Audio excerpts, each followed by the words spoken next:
अधिक वरदा हरी विठ्ठल।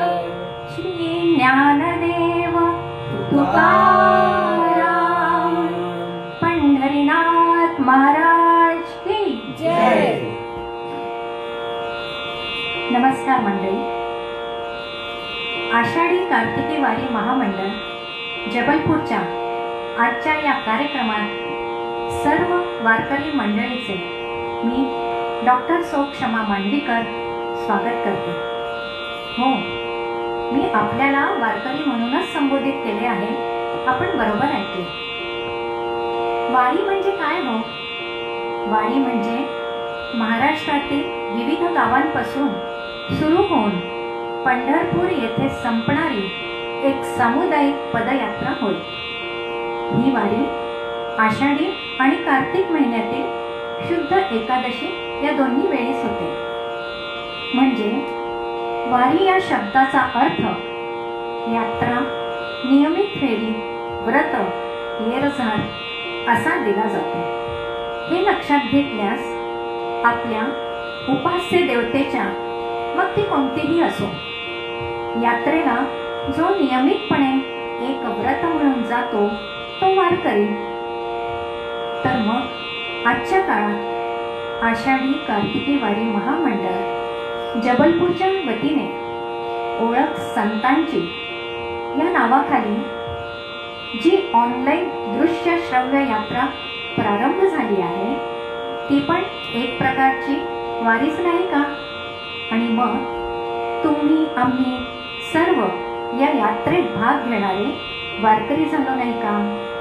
तर मग या वारीचे आजचे पहिले पाऊल आपण टाकूया।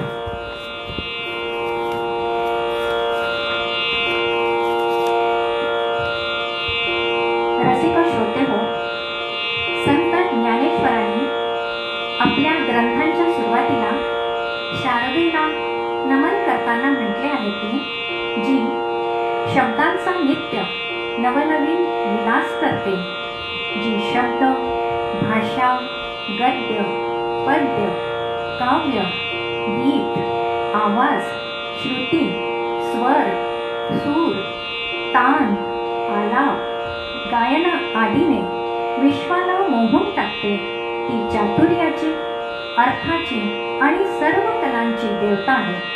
त्या शारदेला मी नमन करतो। तर आज ओळख संतांची अभंगाद्वारे या अभिनव कार्यक्रमात आजच्या कलाकार सौ संध्या पाठक सर्वप्रथम वागेश्वरी सरस्वतीला नमन करून आपल्या स्वरयात्रेला प्रारंभ करीत आहे। हार्मोनियमवर आणि तबल्यावर साथ देत आहे आपल्या शहराचे उत्कृष्ट वादक कलाकार श्री गिरीश दर्शने आणि श्री प्रद्युम्न कायंदे। सोबतच टाळची संगत करीत आहे कुमारी सुहासिनी कायंदे। तर ऐकूया, सादर आहे जय शारदे वागेश्वरी। जय शारदे वागेश्वरी, जय शारदे वागेश्वरी, विघ्नके विद्याकरी वागेश्वरी, वागेश्वरी,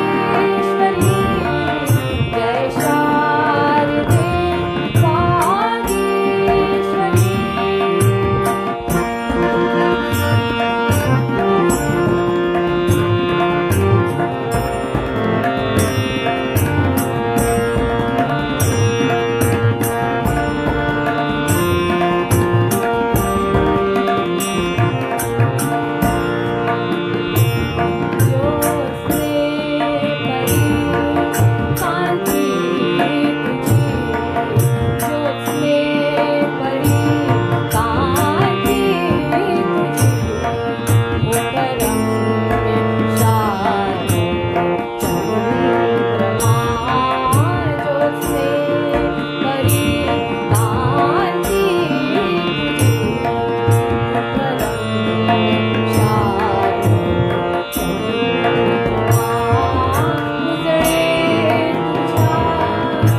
शास्त्रानुसार माणसावर जन्मापासून मृत्यूपर्यंत एकूण 16 संस्कार सांगितले आहेत. त्यापैकी एक संस्कार आहे गर्भसंस्कार.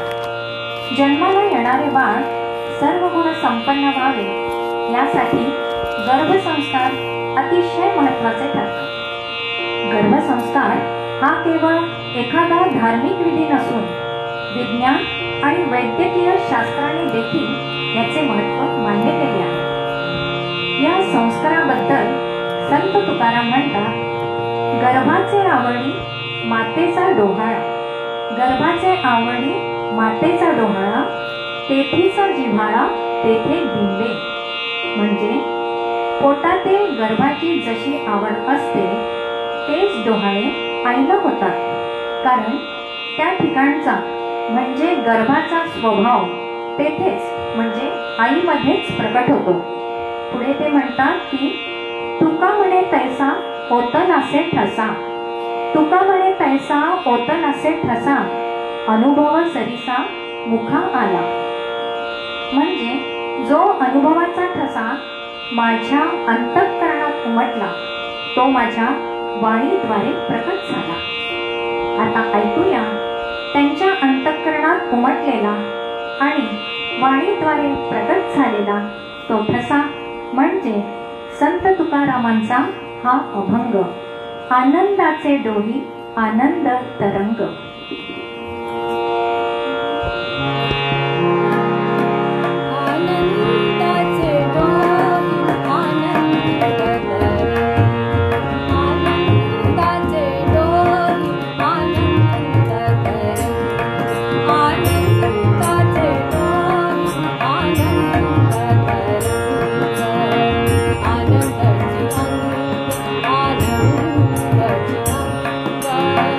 आनंद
सध्या अधिक अश्विन म्हणजे अधिक मास चालू आहे.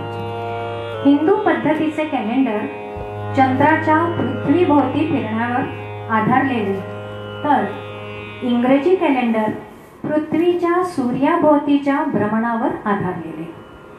खगोलीय महत्त्वाबरोबर अधिक मासाचे धार्मिक महत्त्व पण आहे. या विशिष्ट महिन्यात विष्णू देवतेच्या उपासनेला विशेष महत्त्व आहे आणि विठ्ठल हे विष्णूचेच रूप. पण विठोबा स्वतः आपल्या आवडत्या भक्ताला पुंडलिकाला भेटण्यासाठी सदैव पंढरपुरात आला. तेव्हा भक्त पुंडलिक आपल्या वृद्ध मातापित्याची शुश्रूषा करण्यात गर्क होता. विठ्ठलाला भेटण्यासाठी बाहेर जावं तर आईवडिलांच्या सेवेत खंड पडेल, म्हणून त्याने घरातून बाहेर वीट भिरकावली व विठ्ठला देवा, आलासे माझ्या दारी पण थांब जरासा विटेवरी अशी साथ घालून देवाला वाटेतच रोखलं आणि ती प्रेमळ माऊली तिथेच उभी राहिली. या प्रकारच्या अभंगाला भजनांना एका जागी चक्क संतांची बंडखोरी अशीही उपमा दिली आहे. तर ऐकूया हेच भजन अधिक मासाच्या या पुण्य काळात.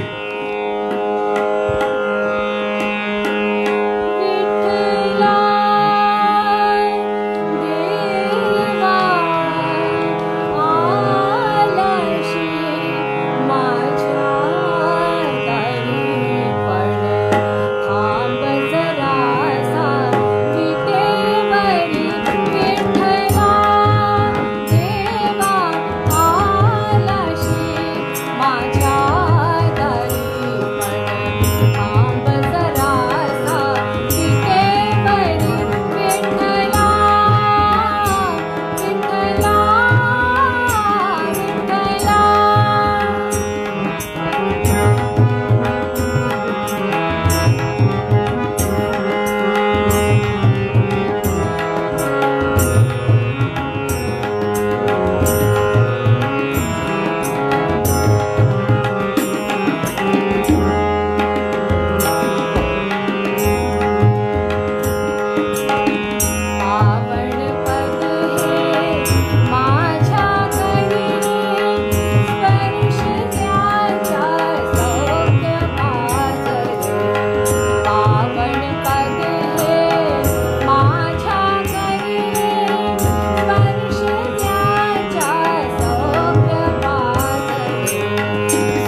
अनेक संतांबद्दल माहिती मिळाली.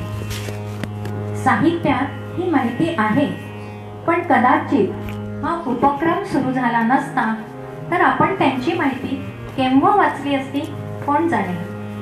असेच एक संत आहेत, संत जनार्दन स्वामी. संत जनार्दन स्वामी हे संत एकनाथ महाराजांचे गुरु. निजामशाहीच्या काळात देवगिरी किल्ल्याच्या किल्लेदार म्हणून त्यांच्याकडे जबाबदारी होती. जनार्दन स्वामी यांची श्री गुरुदत्तावर प्रचंड श्रद्धा होती. किल्ल्यावरील एका भुयाऱ्यासारख्या छोट्याशा जागेत ते तासनतास समाधिस्थ होत असत. येथेच त्यांना श्री गुरुदत्तात्रेयाचा साक्षात्कार झाला. एक गोष्ट निश्चितच, संत हे जन्मापासून संत नसतात. साधारण व्यक्ती आपल्या भक्ती साधनेने कर्माने संतांची स्थिती प्राप्त करतो आणि हे पण त्या सर्व शक्तिमान ईश्वरानेच योजलेले असते. तर ऐकूया संत जनार्दन स्वामींची संतवाणी. देव शुद्ध करुणी भजनी भजावे.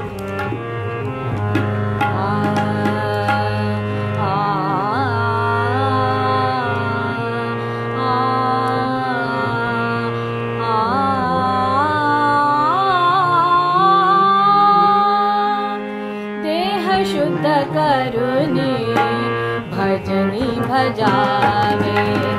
देह शुद्ध करुणी भजनी भजावे.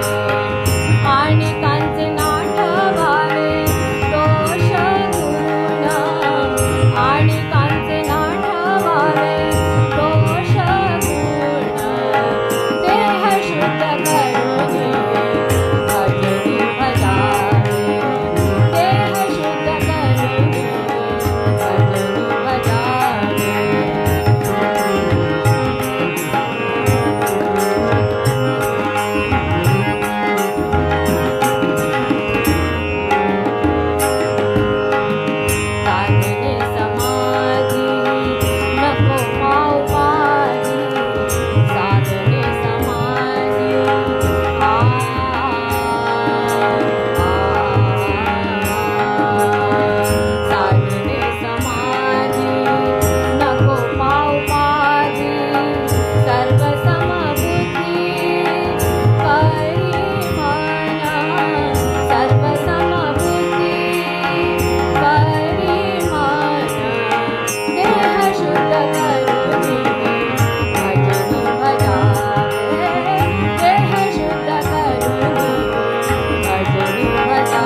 बंडोजी इंगळे असे नाव घेतले तर पहिला प्रश्न उभा राहील, हे कोण? पण संत तुकडोजी महाराज म्हटले तर मग लगेच लक्षात येतील विदर्भातील राष्ट्रीय संत. संत तुकडोजी महाराजांचे दर्शन घेतलेली अशी पुण्यवान माणसे आजही बऱ्याच मोठ्या संख्येत असतील, कारण त्यांचे निर्वाण होऊन केवळ 52 वर्षेच झाली आहेत. संत तुकडोजी महाराजांनी आपल्या ग्रामगीतेच्या ग्रंथाध्ययन या 40व्या अध्यायात माणसाने आयुष्यात काय वाचावे आणि कशासाठी वाचावे हे सांगितले आहे. ते म्हणतात, जे ग्रंथ आपल्या कल्याणासाठी आणि उन्नतीसाठी आहे त्यात काही ते सांगतात ते अवश्य वाचावे. त्यात आपण काय करावं आणि काय करू नये याचं मार्गदर्शन आपल्याला निश्चित मिळतं. तर ऐकूया संत तुकडोजी महाराज रचित हे भजन, जय जय विठ्ठल विठ्ठल बोला मुखाने.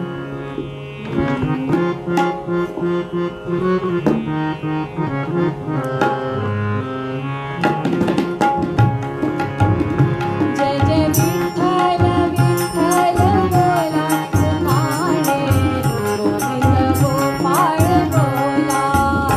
जय जय विठ्ठल विठ्ठल बोला मुखाने, गोविंद गोपाळ बोला.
बरेचदा आपण बघतो की एखाद्या विशिष्ट व्यक्तीचे लक्ष आपल्याकडे वेधण्यासाठी एखादा व्यक्ती बरीच धडपड करीत असतो.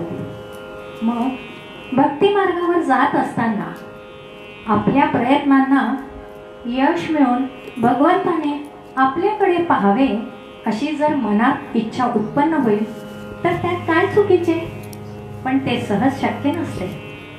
संतांची महिमा मात्र निराळी. संत तुकारामांची पांडुरंगावर अपार श्रद्धा आणि भक्ती होती.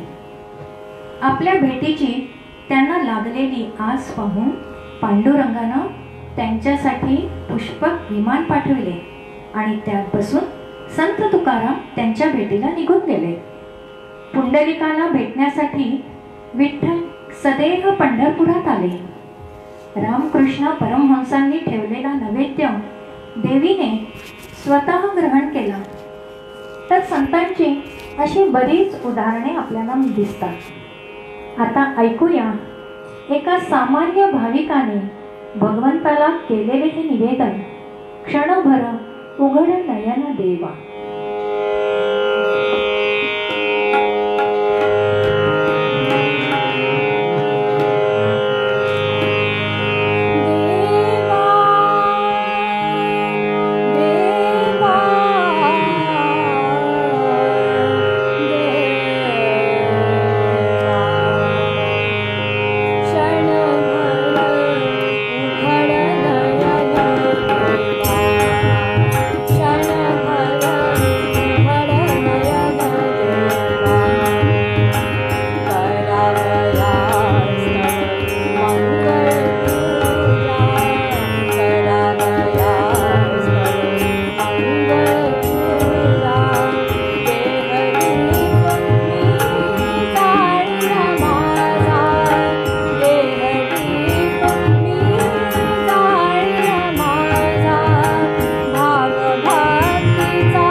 लहानपणीची एक शालेय कविता होती ती अशी. कधी तर खग भेणे वेगळाले पळाले, उपवन जल केली जे कराया मिळाले. स्वजन गवसला जो त्याच पाशी नसे तो, कठीण समय येता कोण कामास येतो. या 4 ओळींपैकी शेवटची ओळ म्हणजेच कठीण समय येता कोण कामास येतो प्रचलनात जास्त आहे. कारण वास्तविक जीवनात आपण ही स्थिती बरेचदा अनुभवतो. आप्त इष्ट सगळे सोयरे पाहुनी या सारे फिरविती पाठ. रसिक हो, पण पाऊले चालते पंढरीची वाट.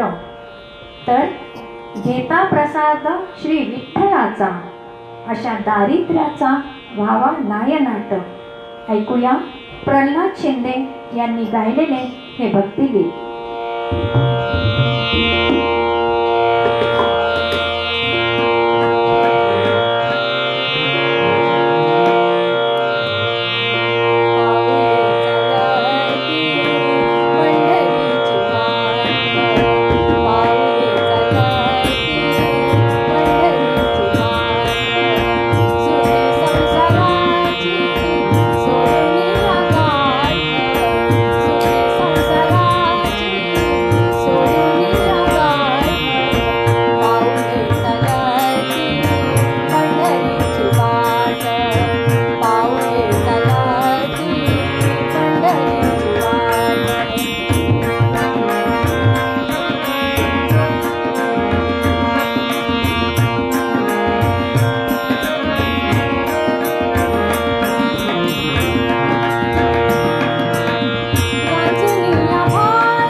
जय राम जय जय राम हा त्रयोदशाक्षरी एक सामर्थ्यवान मंत्र आहे.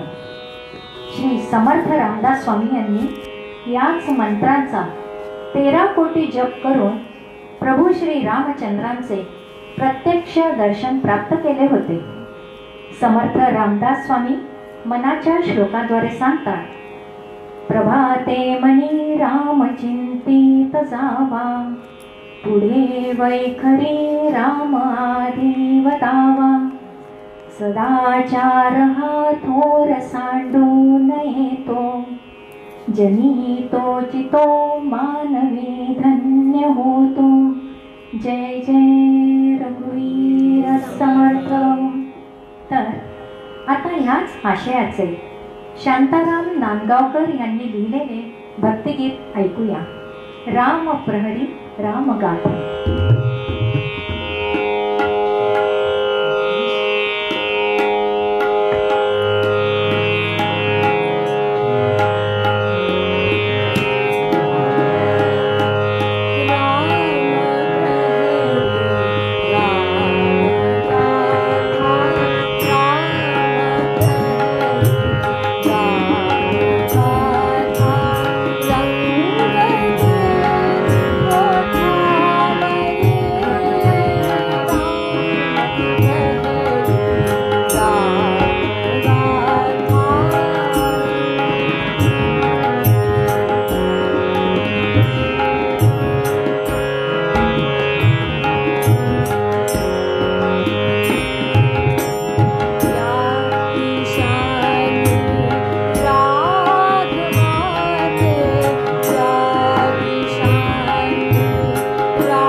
गवळणीबद्दल असे वाचण्यात येते की वारकरी सांप्रदायिक भजनाच्या परंपरेत भजनाच्या उत्तरार्धात गवळणी म्हणण्याची परंपरा आहे. भजन संगीताच्या अंगाने आणि वाङ्मयीन भूमिकेतूनही हा प्रकार लोकप्रिय झाला आहे. गवळ हे मराठीतील भावपूर्ण रूपक काव्य आहे. संत ज्ञानदेव, संत नामदेव, संत तुकाराम महाराज, संत एकनाथ इत्यादी सर्वांच्या गाथांमध्ये गवळणी आढळतात. निरूपणाच्या अंगाने विचार केला तर गवळण हे भगवंताचे लीला संकीर्तन आहे. अध्यात्माचा अर्थ शृंगाराच्या माध्यमातून सांगण्यासाठी कृष्णाची लीला गवळणीतून मांडली गेली आहे. तर ऐकूया आता एक गवळण.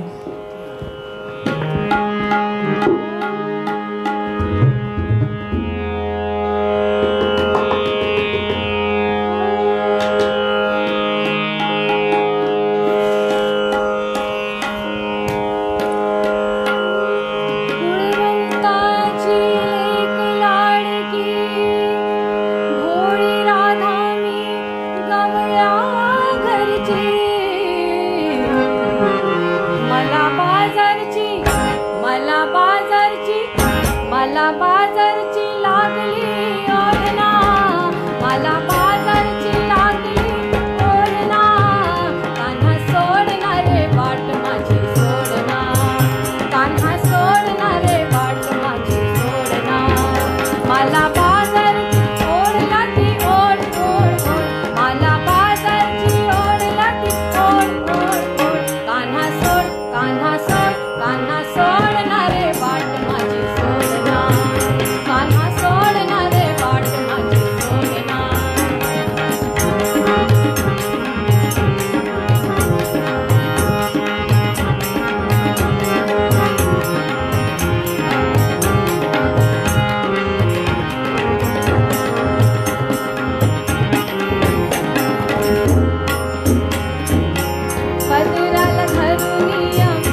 संत गोरा कुंभार हे वारकरी संप्रदायातील संत होते. ते विठ्ठलाचे मोठे भक्त होते. एकदा साक्षात पांडुरंग ब्राह्मणाचा वेश घेऊन माधव बुवांच्या म्हणजे गोरोबाच्या वडिलांकडे आले होते. तेव्हा त्यांची खिन्न मुद्रा पाहून देवांनी त्यांना विचारले की तुम्ही दुःखी का आहात. त्यांनी सांगितले की आमची 8ही मुले देवाने नेली म्हणून दुःखी आहोत. मृत मुलांना माधवबुवा स्मशानातील गोरीत पुरीत असत. देवाने 7 मुलांना आपल्या हाताच्या स्पर्शाने जिवंत केले व त्यांना स्वर्गात पाठविले आणि नंतर 8वा मुलगा जिवंत केला. तोही स्वर्गाच्या मार्गाने निघाला, परंतु देवाने त्यास जाऊ दिले नाही. भगवंताने त्याला आपल्या हातात घेऊन माधवबुवा रखमाईच्या स्वाधीन केले आणि म्हणाले, याला गोरीतून काढले म्हणून याचे नाव आता गोरोबा ठेवले. कार्यक्रमाच्या शेवटी ऐकूया संत गोरा कुंभार नाटकातील पंडित जितेंद्र अभिषेकींनी गायलेले हे नाट्यगीत कैवल्याच्या चांदण्याला भुकेला चकोर.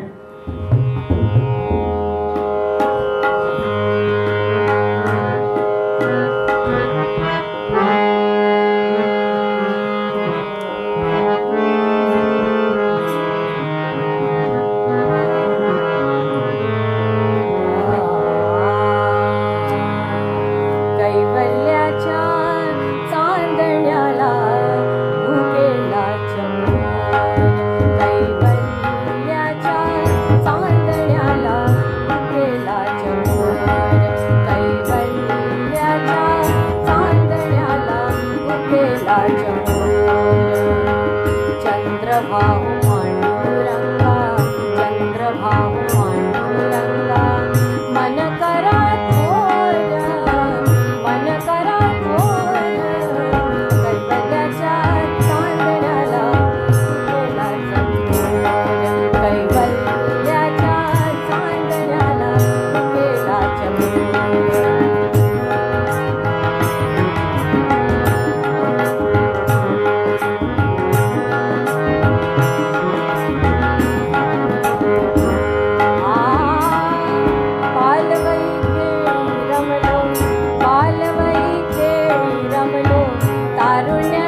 मन करा थोर, मन करा थोर, कैवल्याच्या चांदण्याला फुलेला चंद्र, कैवल्याच्या चांदण्याला फुलेला चंद्र रे, फुलेला चंद्र रे, फुलेला चंद्र.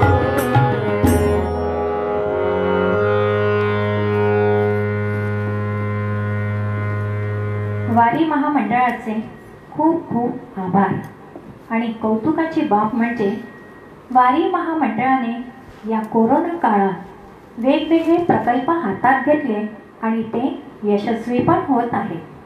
तेव्हा आपल्या सर्वांची आषाढी कार्तिकी वारी महामंडळ अभिनंदनास पात्र आहे. आपल्या वारी महामंडळाचे यूट्यूबवर सर्व कार्यक्रम आपण पाहू शकता, ऐकू शकता. तेव्हा त्या चॅनलला सबस्क्राईब करावे ही आग्रहाची आपणा सर्वांना विनंती आहे. विशेष करून श्री संतोष गोडबोले यांचे खूप खूप आभार मानते आणि खूप सुंदर कार्यक्रम आपण या ऑनलाईनद्वारे सुरू करत आहात. धन्यवाद.